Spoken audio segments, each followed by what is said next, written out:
quelle est la part de la République démocratique du Congo dans un monde en perpétuelle évolution?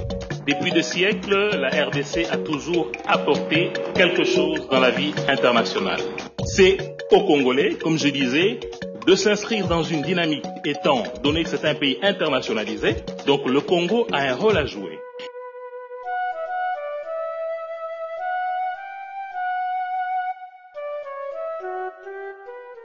Et il doit se positionner avec un plan de développement qui soit stratégique, qui accueillerait les autres. Donc il nous revient de nous engager dans une diplomatie volontariste pour que nous accueillions tous ceux-là qui ont besoin de ressources naturelles, de richesses et autres dont nous régorgeons pour que, ensemble, nous nous engageons dans une démarche win-win, mais qui fait que c'est nous qui les invitons, pas eux qui s'invitent à la table et s'imposent. C'est très important qu'on parle maintenant des aspects socioculturels. Parce qu'on continue chaque fois à évoquer les ressources que nous avons, mais nous-mêmes les Congolais, on n'en joue pas.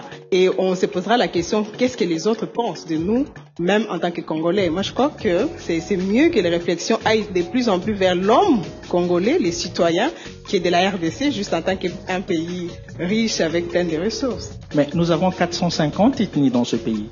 C'est 450 façons de préparer du poisson. Cela veut dire que ça devient l'art de la table. Nous avons 80 millions de citoyens dans ce pays. Ça veut dire c'est 80 millions de main-d'œuvre que nous pouvons utiliser pour pouvoir faire avancer l'humanité.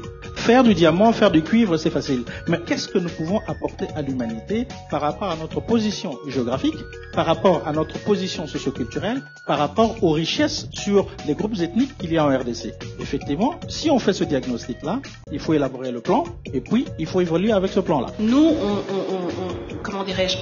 on est à tous les sommets internationaux, nous ratifions énormément d'accords, mais quand on arrive à l'opérationnel, nous sommes absents. Nous devons arrêter ce discours de victime. On ne doit pas attendre que des choses viennent à nous de proposer au monde ce que nous avons. Mais quelque part, le fait que Dieu nous ait donné tout ça devient un problème au lieu que ça soit un avantage pour la RDC. Qui est la RDC? Parce que vous avez dit la RDC, mais finalement c'est comme une femme trop belle. Quand elle est regardée partout, quand elle est enviée, désirée, mais finalement elle se perd quelque part. Si on ne prend pas conscience ou si on définit qu'est-ce qu'on veut derrière la beauté qu'on reflète chez l'autre, qu'est-ce qu'on veut gagner de cette beauté-là, on sera éternellement dans ce tourbillon où on se pose des questions, mais pourquoi ça ne va pas chez nous? C'est la question d'identité. Qui est la RDC, à défaut de dire qui sont les Congolais?